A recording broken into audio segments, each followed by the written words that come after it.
Our next guest, his camera has framed the soul of America one masterpiece at a time. He's not just a director, he's a cultural conductor, a storyteller who can turn a script into a movement. The Knicks put this guy courtside. Hollywood has him at the top of the marquee.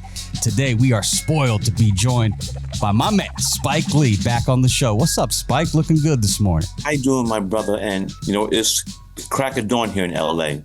Good morning. Good morning, but to see you wearing that jersey. You see who it is, too, my man. The big oak man. tree, my man. I'm a Bulls guy, and that's Jordan's guy. So if he's Jordan's guy, he's my guy. They're tight. Yeah, congrats on the new joint, man. Highest to lowest, you and Denzel getting together for a fifth time. You're the dynamic duo. Like Shaq and Kobe. Yeah, or Mike and Pippen, too. Okay. If that's where you want to go, I'm fine with that. By the way, purple and gold, my boy Shaq, he'd be happy to see that you had Coach Rick Fox in the new movie. It was nice seeing him, a pleasant surprise. Yeah, Rick was also in He Got Game, too. Yeah. So you guys have worked together before. That's right. He had to meet those assistant coaches. When I saw Denzel doing an interview about this new movie, Spike, he said he read the script. He realized it was New York through and through. So he was like, this is a Spike script for sure. But then he said Spike had to put the spike on it. So I'm curious, what does that mean when Spike puts the spike on a film? What are you looking to do with the script when you get it? What are the Spike-isms? Well, first of all, it's who I am. And it's definitely the signature double dolly shot. And also, if we get in a few shots in Boston, we do that. We'll do that too. Yeah, I seen that on the subway. But it's just my personality, who I am, and it's not any deeper than that, sir. I seen that you put the spike on a lot of the scenes. The apartment with the great view, the penthouse, that was beautiful. Also, the Puerto Rican love that you show every time I go to the Big Apple, you hear that salsa merengue, Puerto Rican love, and you show that with the city of New York. You got your Boston sucks in there. I seen NYPD. What were some of the details, those like little corner store details that you knew you had to be in the frame? I'm just a New Yorker. I grew up in, back in the day, Puerto Ricans and African Americans, we just grew up together, same neighborhood. Also, created hip hop with the Caribbean brothers. So it's love there. And I'm not making a comparison, but the love between Puerto Ricans and African Americans in New York City is not, you don't have that same love, I think. In my opinion, I'm wrong, between Mexicans, African Americans here in the West Coast. I don't know why it is, but why? It's not a mistake that Rose Perez isn't Do the Right Thing. And in this new movie, I saw her at the very end of the movie. She looks about as good as she did back in Do the Right Thing days. Boy, she didn't age a bit, man. Nice shots by the director, too, on that, because you made her look great. Rose is a dear friend. I just felt that we should have two great Puerto Rican artists, Anthony Ramos and Rose, to introduce the legendary Eddie Palmieri, who passed a couple days before the premiere. So it was a big, big loss. Highest to Lowest is the new movie from Spike Lee starring Denzel Washington. It's their fifth time getting together. It's in theaters now, and it will be streaming on Apple TV on September the 5th. There was a line that stood out to me, Spike, from Denzel, where he says, you got to risk everything you have if you want to get something you want. I want you to take me back to when you were a young director. You're not sitting courtside with great Knicks seats. You're up in the rafters, in the nosebleeds. What are some moments where you took gambles, where you put it all on the line and made risks to get where you are today?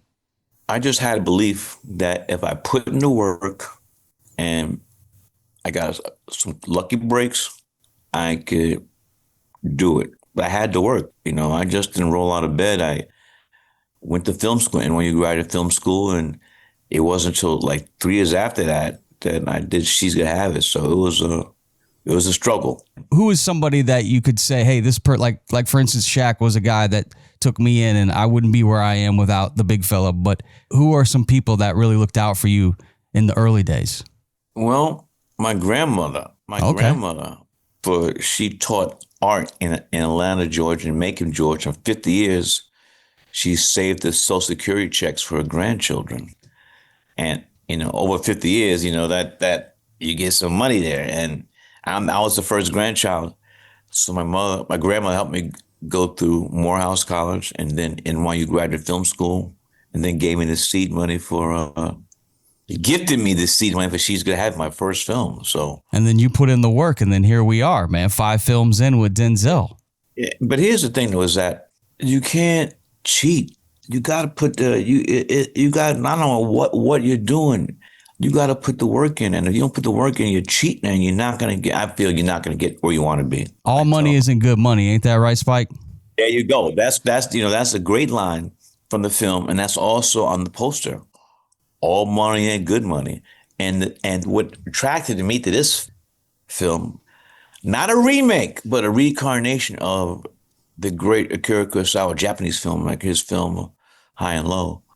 That was from the 60s, right? That movie? 1963. The film is based on morality.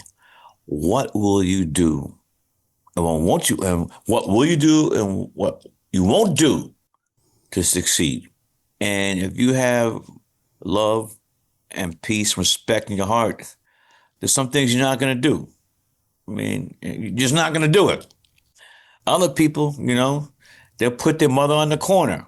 Sometimes the organization that I know that you love, that you've been sitting courtside at, I know that sometimes they got to make big decisions. All money ain't good money. You know that, even in the league. Right. But last year I was very surprised. The team got all the way to the Eastern Conference, the best runs in 25 years, and then they fired the coach. What was your reaction when you heard the news that they fired Coach Tibbs? And with all the money you've given the Knicks, did they call you before they did it? Don't bring that up.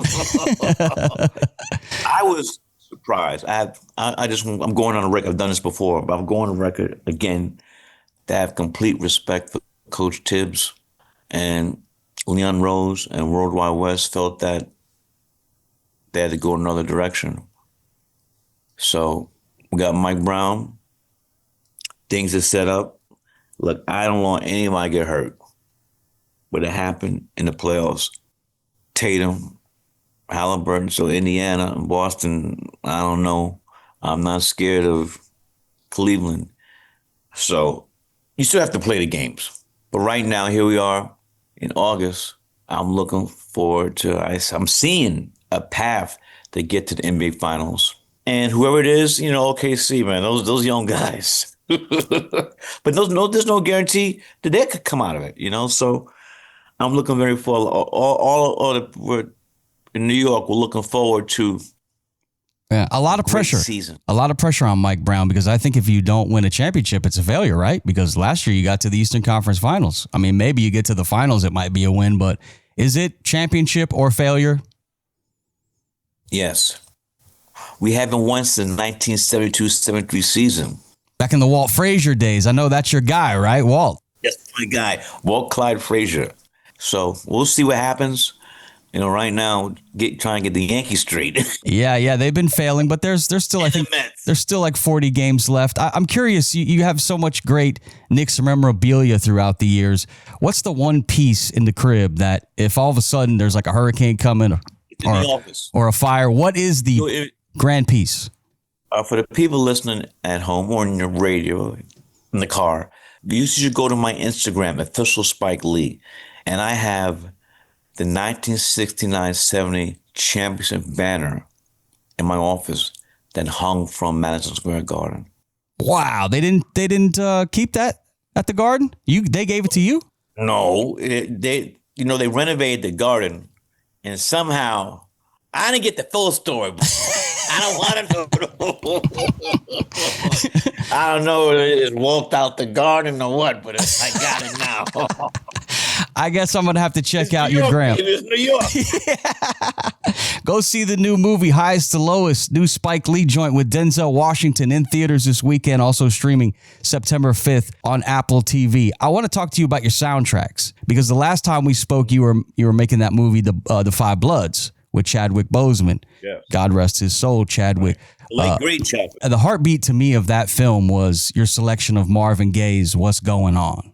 And that was a great selection for that movie. Now I watched. I just read. Let me jump in. I just read that Rolling Stone said that's ranked as the greatest album of all time. Yeah, you see that? And what's going on could be the greatest song of all time, and it's very relevant today when you listen to those words. For this, I would just like to amend. I would like to amend what Marvin wrote. I would say, "What the hell is going on?" But the song for me in this new movie, Highest to Lowest, is when you threw down that McFadden Whitehead and that ain't no stopping us now. We on the move. You're always so good at picking these songs that help tell the story. Could you tell me what the process is? So you see a script.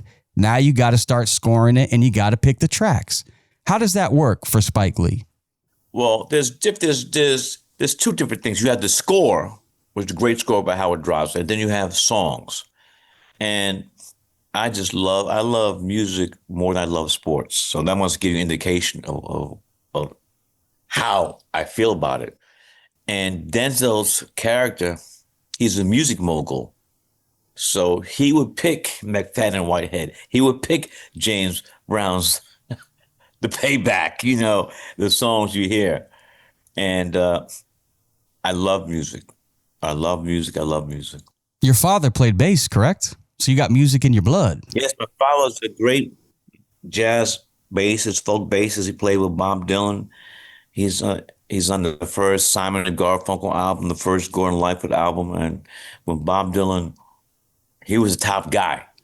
And when Bob Dylan decided to go electric, my father refused to play electric bass, Fender bass. For him, it was upright, tone as is. Yeah. And my mother had to work because we would have starved. Yeah. He was not going to play bass. And if anybody, I did a film about that. The film was called Crooklyn, which is semi-autographical film that I co-wrote with my siblings about the Lee family growing up in Brooklyn in the early 70s. Yeah, and did you never picked up an instrument, or did your dad ever have you pick up the guitar or something, or you never had any interest as a kid? It's a lot of work to learn an instrument. In elementary school, you had to play recorder. Hot cross buns. I remember doing that. Yeah, but for me, the gift I have is the ears of music. The really, like you said yourself already, where the songs you pick help you tell the story. What's the most expensive song you ever had to pay for in a movie? They get expensive, right? You just play 15, 20 seconds of a track. Sometimes you got to drop big coin.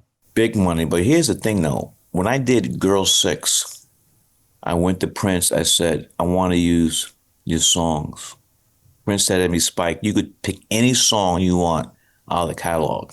Any song you want. And he wasn't charging millions. I mean, that's the restful relationship that Prince and I had. And he just said, pick your songs, and I'm not going to kill you. And it was a beautiful thing. So Prince was your best deal on songs for sure. And he also gave you a guitar, right? Do you still have that guitar? Oh, well, I'm going to have. That's going to be. He gave you a beautiful guitar. That's handed down through generations. It's a funny story. I forgot where I was. I asked Prince, can I have a guitar? And he looked at me like I had 8 heads.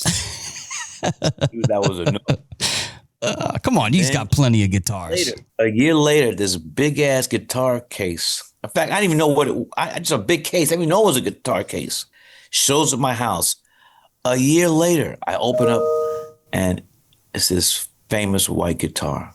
A year later. Now, which has more prominence in your office? Is it the guitar or is it the banner? Well, the guitar is not in my office. Okay. Locked up. That's in the vault. It's in the vault. And very often I think about our relationship. You have relationships where you're really close, but you don't see him.